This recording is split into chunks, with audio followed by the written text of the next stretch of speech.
sana sisi jamii ya Mlima Kenya unaita sisi wa kabila.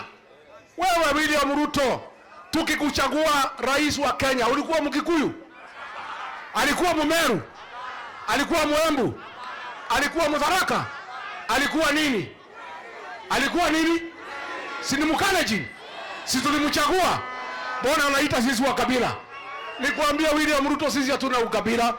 Tulikuchagua wewe ukuwe rais na ulikuwa umeua watoto wetu kule Rift Valley. Tukakusamehe na tukakuchagua. Na ujue sisi ni wale hawa watu ya mlima wanaweza chagua Kalonzo Musyoka akuwe rais wa Jamhuri ya Kenya. Kweli ama uongo? Hawa watu ya mlima wanaweza chagua Fred Matiang'i akuwe Jamhuri ya Kenya.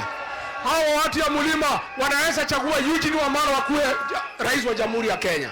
Kwa hivyo wewe usifikirie ati vile tulikuchagua sisi ni mabibi zako, ati lazima kura yetu tuambie tutapeleka wapi. Sisi tumeamua mambo mawili.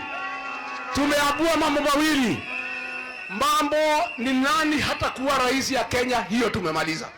Tumekubaliana. Nani hata kuwa rais wa Kenya? Nani hata kuwa rais wa Kenya? Wangapi tutaamuka kufukuza Ruto aende nyumbani?